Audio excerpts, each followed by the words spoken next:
Hi and welcome to Z Games.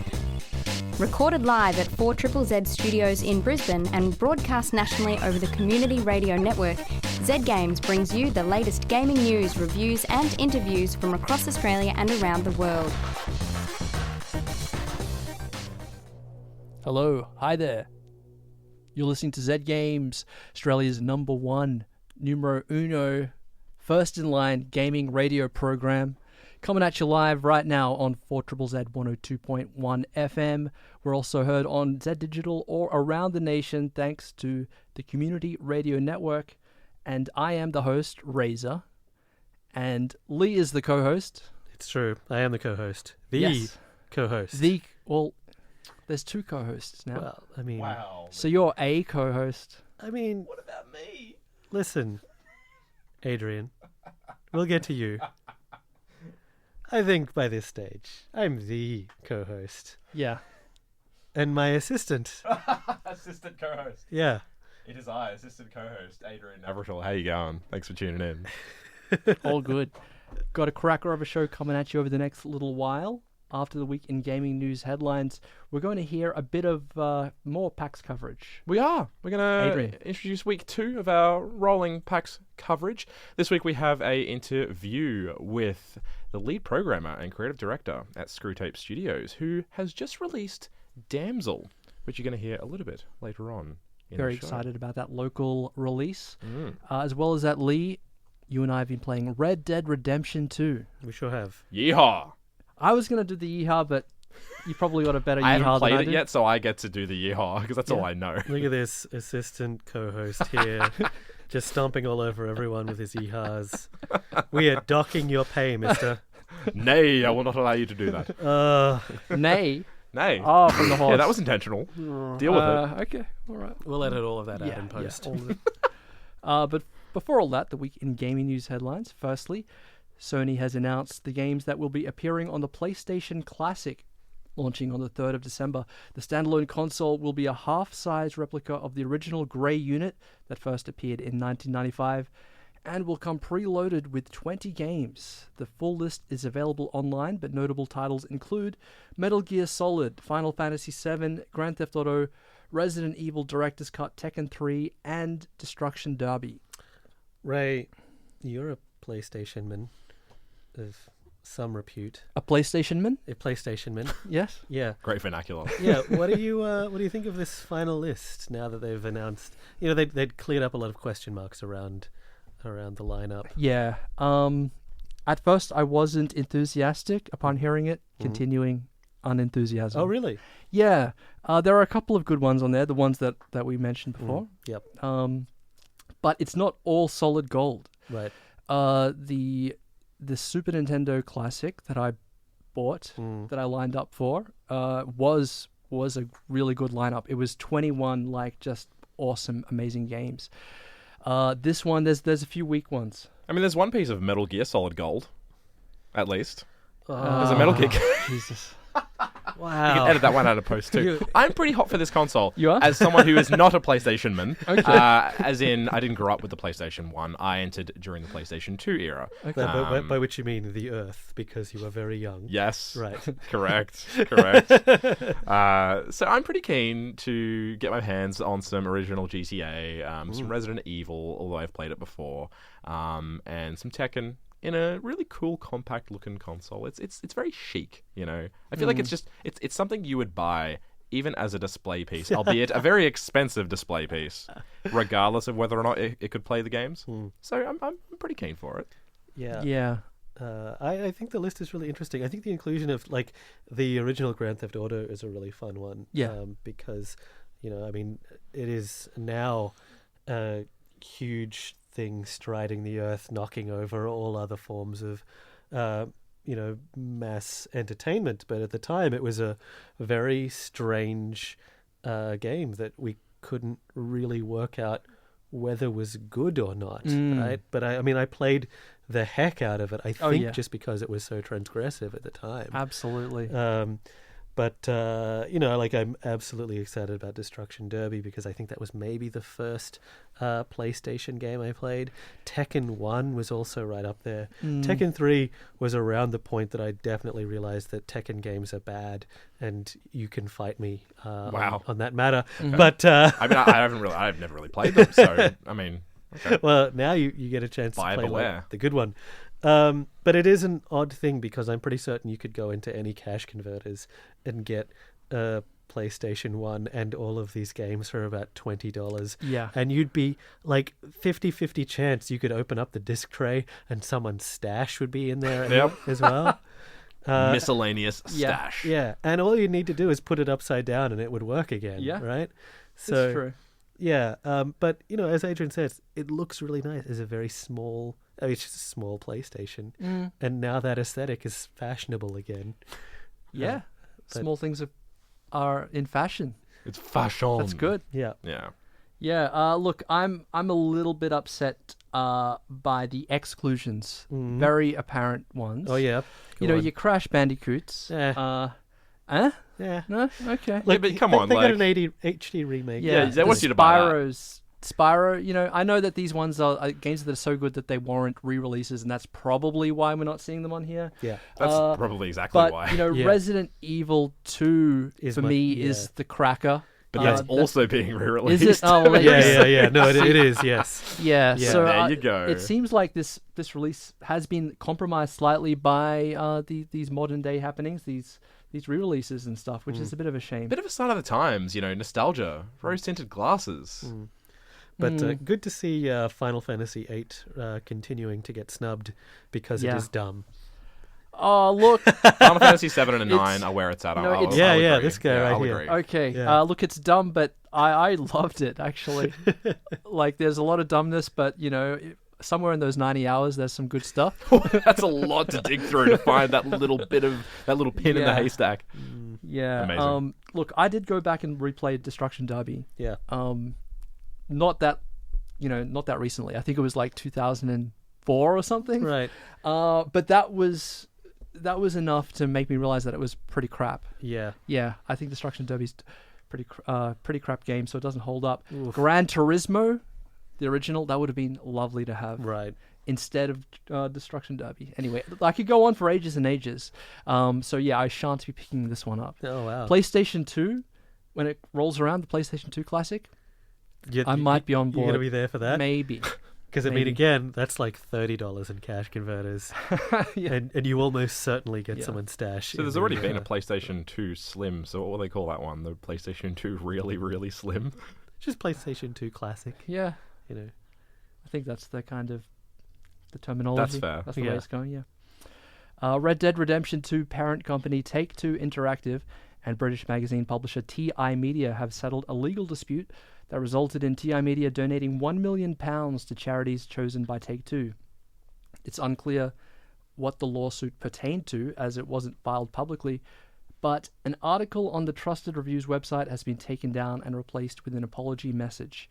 The article in question was an expose piece sharing leaked information about Red Dead Redemption 2 that had been gained from a confidential corporate document.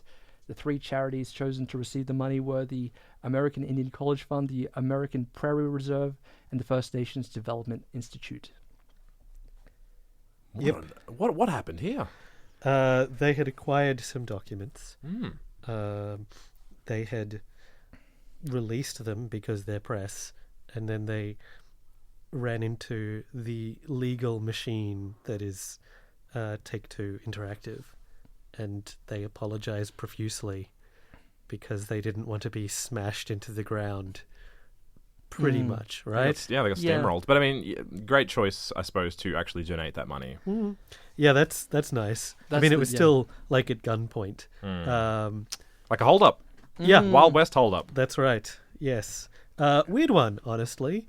The press should be able to report on news if it's news. Yeah, it actually sets an interesting precedent, one that might be bad for, I guess, games press, games journalism, because we've seen a lot of leaks come from this sort of thing, like from leaked documents, from insiders anonymous sources saying stuff like that. That's how half of these news articles get written, you know? Yeah. And so now that there might be a precedent where games press aren't allowed to publish things that haven't been officially announced, it seems very restrictive and, not in the spirit of journalism. I mean, I think back to all of the amazing leaks that we've been privy to, like the announcement of the character of Sonic the Hedgehog. That was first announced here on Zed Games many years ago. Yes. Wow, I missed this. Yeah, the birth of Luigi. Another one that we broke that story. Yeah.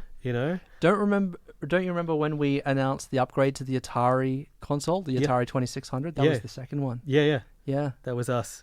Really? I've entered this show after its peak because that's incredible. Oh, a lot of people have. We've got to bring on new peaks.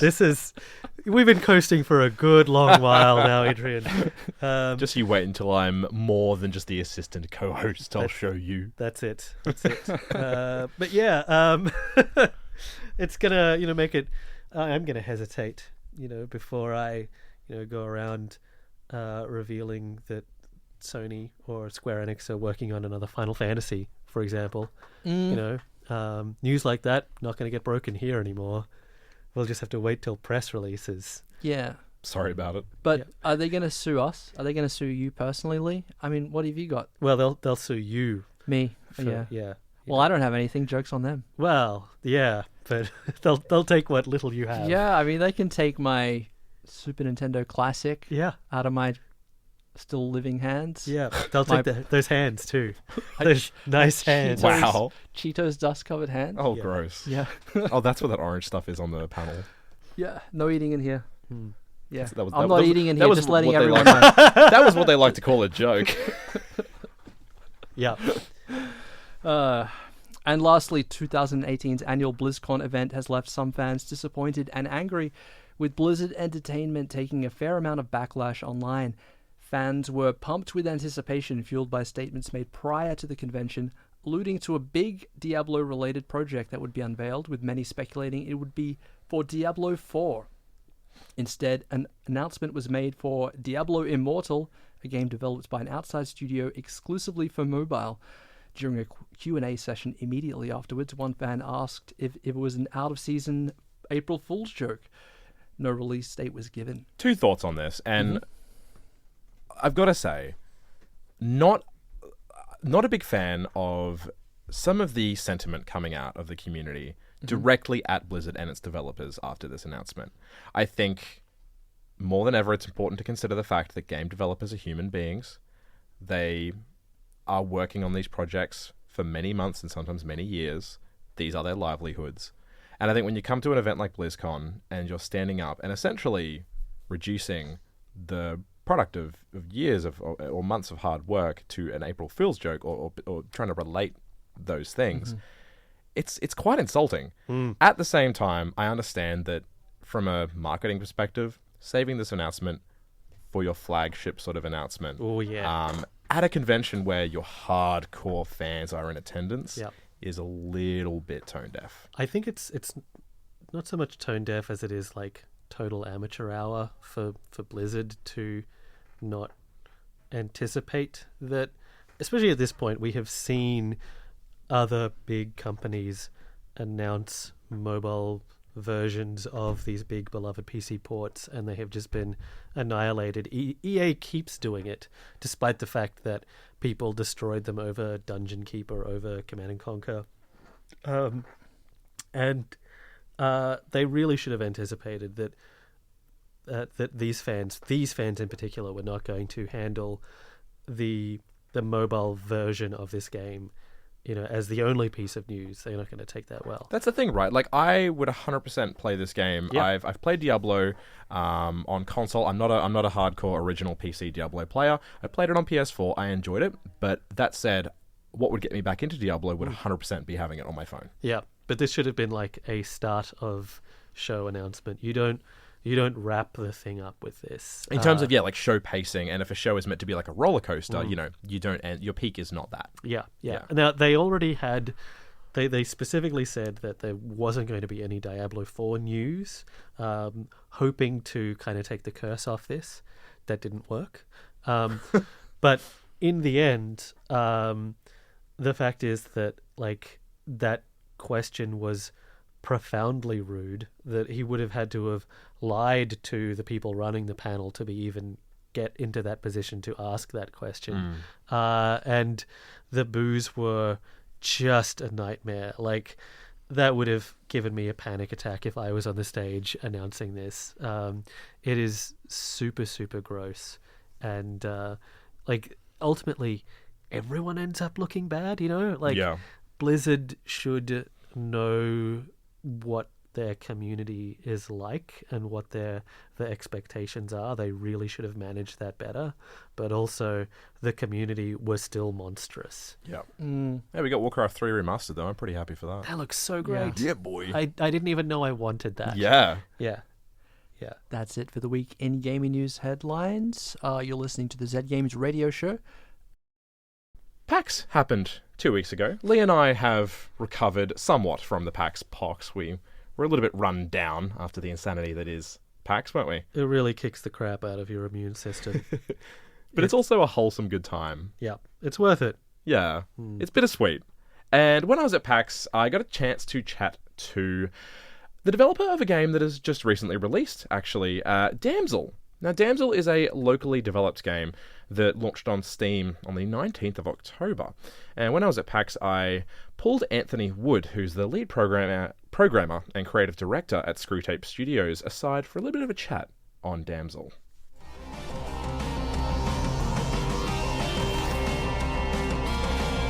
Yeah, so Damsel is an arcade platformer. It's really based on, quick reflexes and speed running and score attack and stuff like that. So Damsel is an agent with the Department of Sanguinarian Affairs, and that's the government agency responsible for keeping vampires in check. And it looks like the Red Mist Beverage Corporation, which makes a blood surrogate for the vampire population, it looks like they might be going organic. And including real human blood in their products, so Damsel's been set in to stop it.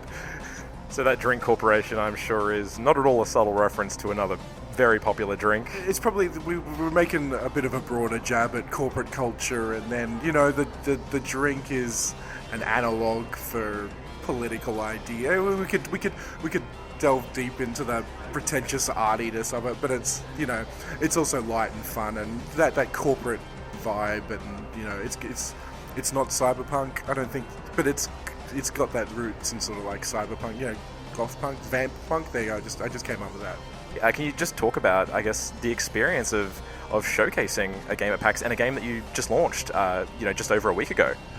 It's been very tiring, but it's been pretty cool. The game's getting received really, really well. People are enjoying it.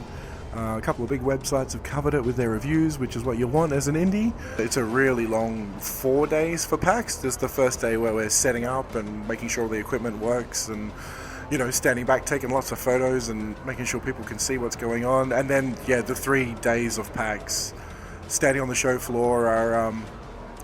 my feet hurt, let's say that. They hurt after about the first 2 hours. But no, it's super fun, especially with something you've created, and people are engaging with it really positively and, having a good time. And it's really rewarding, yeah. In previous years, I've actually had a chance to play Damsel when it's been shown off at other events like Game On in Brisbane in 2017 and 2018. Can you speak to what it's like showing off a game at a public convention that's complete versus a game that's in progress? Yeah, so you got to have a thick skin, first of all. I think that's the most important thing. People have a lot of ideas and a lot of feedback, and we roll that in. There's no... we try and have a lot of humility and go, okay, that might not make sense to us, but let's try and figure out why someone's giving us that piece of feedback. And most of the time, we try and incorporate that in. So that's the best thing about incomplete games when you're at PAX and any convention. And then when it's done, not that it's done, but it's never done.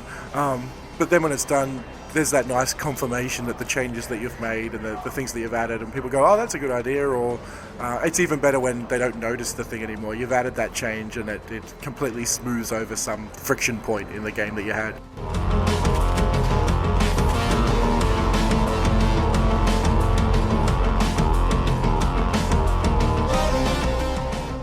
So obviously you're here showing off Damsel as a developer, but as a consumer, as someone who I assume loves games, what's your favourite thing about PAX from a consumer standpoint? It's got a really cool energy. That's, everyone coming together with this sort of shared passion of games is really, really cool. I don't get much of a chance to walk around. I've been to 5 or 6 PAXs now showing games, and I've literally done a single walkthrough at like one of them. So I do get a bit of FOMO from the rest of PAX. But, it's, I haven't played a game for so long. Seeing the big games and being in the same room as them is a really cool thing as well, I guess, as a consumer. You lamented a bit there when you said you haven't played a game properly in so long. I guess I just wanted to take a moment to check in and kind of ask, like how are you, I guess, as a developer and as someone who does love games, and what is it like, I suppose, missing out on being able to consume the art form that you love now that you're on the side of making the games? It's a double-edged sword, so there's, once you've seen behind the curtain and you know the tricks, that kind of demystifies the process a little bit for you. But on the other hand, I know the tricks. So, you want to appreciate, like if you go to a magic show and you know how the trick is done, when you watch the magician do it and you know how they've done it, but you can see the skill and the execution and you go, okay, that's a top-notch magician. I feel like I've got that sort of appreciation for games now. Understanding the craft and understanding how the craft is executed well, that's really, really cool. Sorry, losing my voice talking to people all down the floor. But then there is a little bit of that magic that you do lose, where you have peeked behind the curtain and it's like, okay, So you've got to, I don't know, you have to suspend your disbelief from the craft a little bit. It's not that bad. Games do it all the time. Like, I jumped into Far Cry 5 earlier this year, and I was absorbed for hours. I didn't pick it up again after that. I played it for like 5 or 6 hours, and it was absorbing, and it was heaps of fun, and and it's something different from the game I'm making too. That's the other thing. Games are such a broad category these days. So the thing that I enjoy and the things that I make, they're not necessarily overlapping much anymore. I like shooters, and I'm a big Half-Life fan and stuff like that, but I'm making arcade games, and so there's a little bit of respite there for me. On the flip side, do you find that a lot of people who are coming to the convention and playing, your game, are they just people who are enthusiastic about games in general, or have you experienced many people coming to try out your game who maybe don't play many games? Maybe they're here because they heard it was Australia's biggest gaming festival and they want to check out games, and they've had a takeaway that surprised you because you're so used to the games, how the magic is made. There's definitely two groups of people. The ones that come and they just want to play everything. They just want to play every game they can get their hands on. That's really cool. And then there is that group that they're coming from the cosplay, or they're coming for just the atmosphere as well, because it's a cool place to hang out for a couple of days. And so when they pick up the game and they enjoy it, that's really cool, Or younger players like that haven't played many games. They're drawn to the game, which is really nice because they're not jaded by the hundreds and hundreds of releases, and they haven't seen it all before. So that's really cool watching them pick up the game and play it. And as well, they don't have that. They have less literacy, like less games literacy, even just with like how controls work and things like that. So it's easier for them to pick up the game because we've designed our game in a very specific way that is a little bit left of center of how you might normally play a platformer, and they don't need to unlearn what they've already learned, and they slip into it much nicer, which is really, really cool. Awesome. Well, Anthony, thanks for taking a breather with me away from the very, very busy show floor. All the best with Damsel on this launch period and also for PAX. Awesome. Thank you very much. On Z Games, you're listening on 4ZZZ 102.1 FM, and we just heard from Anthony Wood, who spoke with assistant co-host Adrian Navratil at PAX Australia 2 weeks ago. Had a jolly old time down there, did you fellas? It was a jolly old time, despite the fact that I was the only roving Z Games reporter in attendance at the event.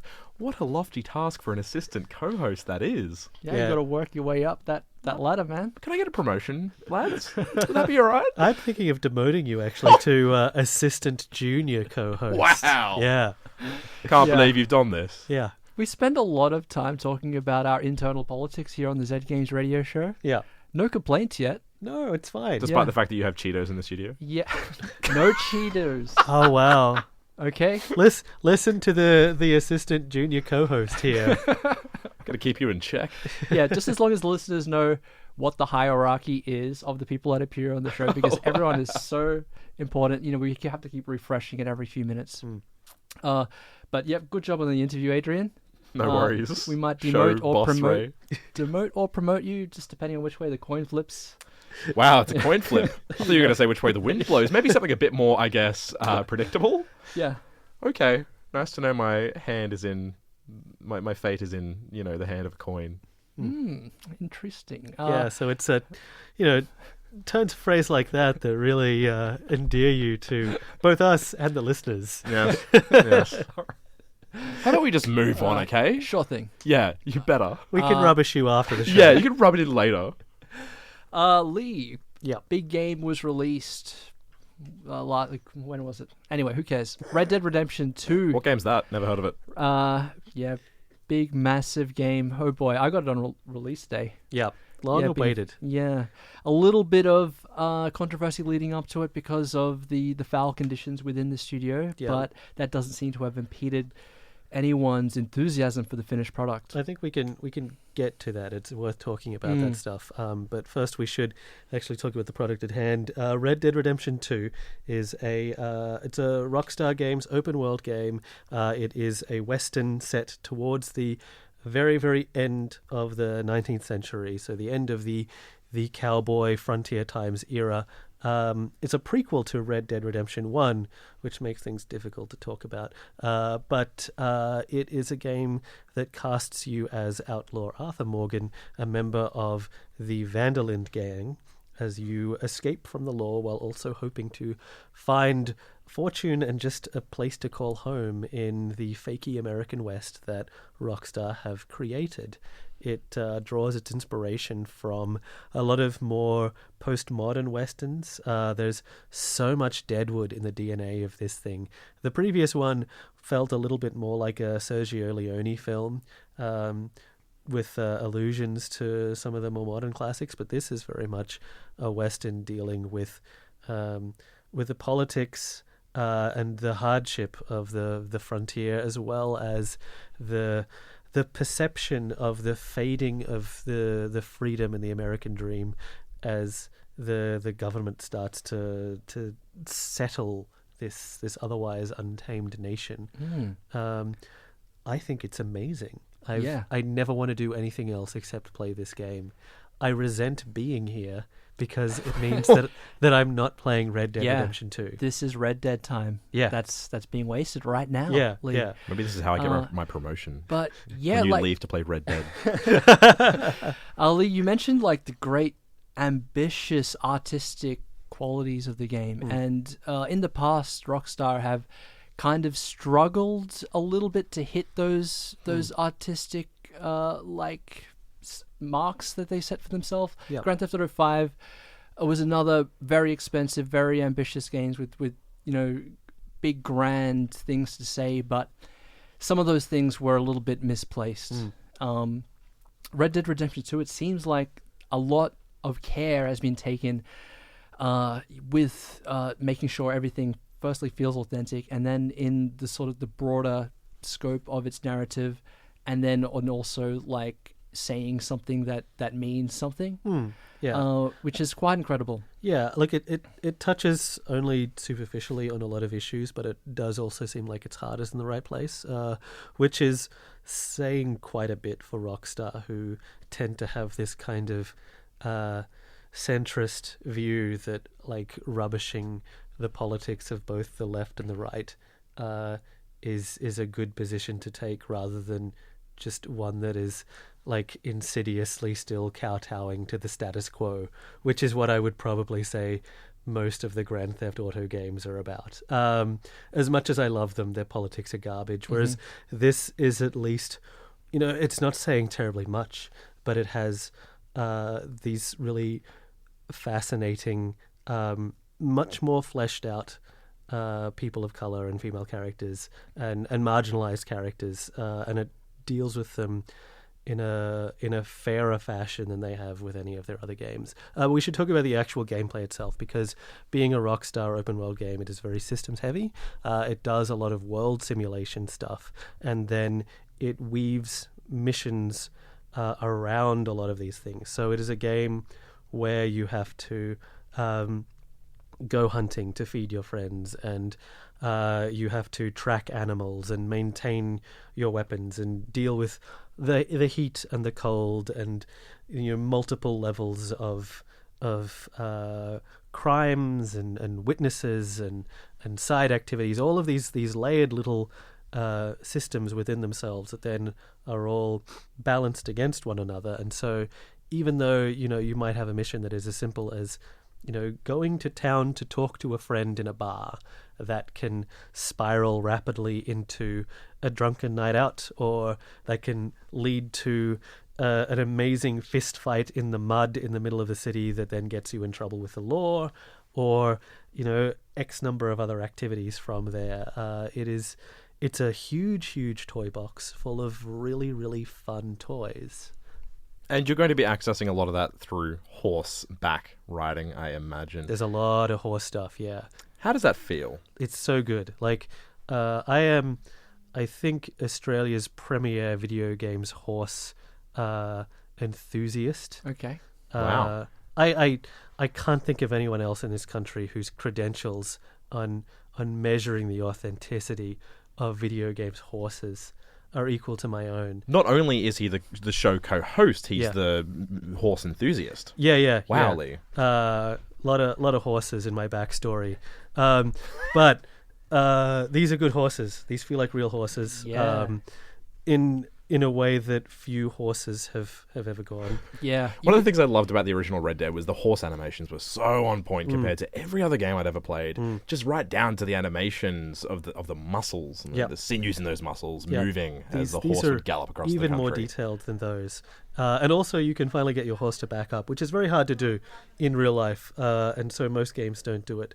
But the horses in Red Dead can actually go in reverse under duress, which is it's good to see. There are so many systems just relating to the horses as well. Yes. Like, you can name your horse. I named mine Graham. Good. Graham.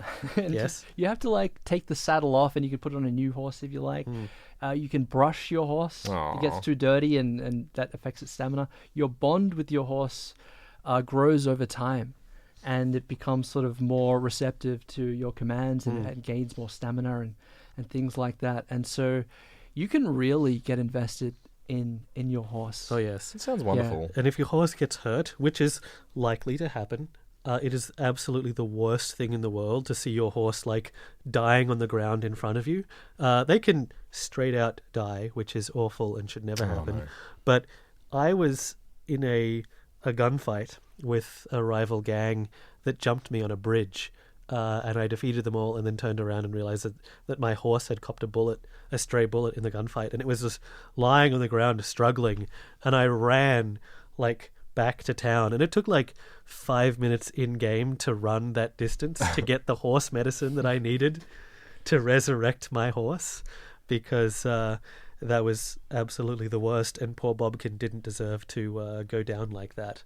That's wonderful. I haven't felt a feeling like that since playing Zelda Breath of the Wild. Yeah. And I think that's another open world game with emergent systems and a very detailed open world. It didn't feel like it was just sort of large for the sake of being large. Yeah. Has Red Dead managed to strike that balance? Yeah, I think that Red Dead, I've been playing a lot of Breath of the Wild recently, and until the release of Red Dead, it was probably what I thought was the most interesting and probably my favorite open world in terms of just emergent systems-based gameplay. But I think that Red Dead is, if not better than it, at least in that same realm of just being able to have fun stuff just grow out of what exists there. Yeah. Awesome. What it really does well, though, and it's something that is kind of both a credit to Rockstar and also probably as a result of their terrifying labor practices, is that the attention to detail is almost overwhelming. So you can, like The Witcher, which it is obviously inspired by in a lot of ways, you can get your hair cut, you can groom your beard, but while The Witcher had a system where your beard would slowly grow over the course of several days. In Red Dead Redemption, the length of your beard and hair is like the kinds of styles you have available to you is limited to how long your beard and hair is. So if you want like a cool ponytail or something, or like a big long curly mustache, I hope that you've got like, 15 days worth of waiting around. As someone who's been growing my hair recently, it takes a long time. You have to wait like Yeah. days and days of in-game time to gotta actually work be for it. able to grow it out. And then if you shave it off, you're like, man, actually, these mutton chops are a little strange. Guess what? You're playing the waiting game, my friend. Oh boy. Yeah. Any haircuts that you immediately regret, you have to live with. Do you think the game makes any concessions like that to realism, I suppose, when otherwise it would be probably a better choice for pure gameplay reasons to just let the player get a haircut no matter how long their hair is? I honestly think that, they could have gone the other way, but this system at least then makes those decisions about personal appearance interesting and it hangs them on in-game consequences, Right? which is fun. I mean, you can still dress up however you want or however much you can afford to, but even then your clothes are still at least sort of temporarily victim to the environment, so they can get muddy, they can get torn and bloody, and they can have, your hat can get bullet holes in them. It doesn't take much to actually swap them back out and fix them up, but it's just testament to the fact that there's so much attention paid to every detail. If you hunt a creature and then you skin it, you are like literally cutting around the entire thing, and you pull the skin off the carcass.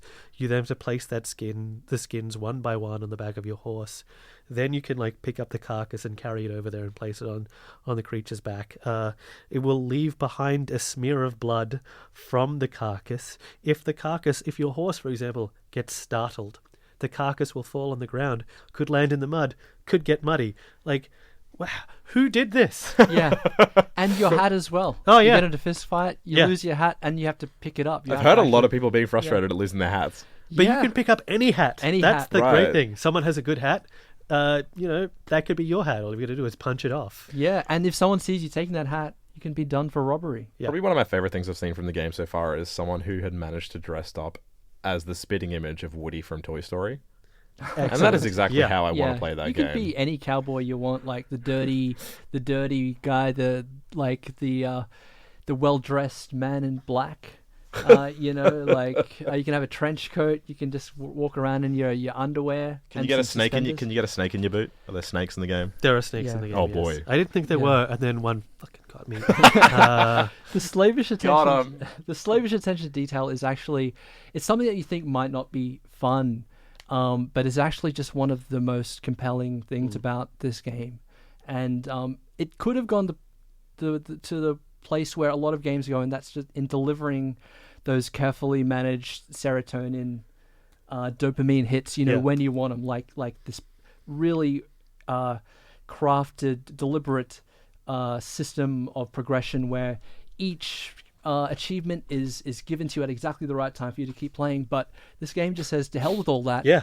This is the most just hardcore realistic cowboy simulator, and this is what it's like to be a cowboy. And you might just be walking around the desert for 3 days, and you'll need to eat something, and you'll have to brush your horse. You'll have to do crappy things and rob people for money and stuff. But who cares? Like, this is the game. It does move at moment to moment. It's quite a glacial pace, but I don't find that frustrating at all. And I think it is just because those moments, there's so much detail in every single thing. I was playing poker against a bunch of cowboys, and I realized that I was paying like 2 cents a bet, right? So the stakes were nothing. Big money. I played for like an hour, and there's no skipping any of the animations. They're just like handing out individual chips, handing out cards individually. Everyone's taking their time to like have a look at their cards. All of these motions are fully captured, and then they just play out.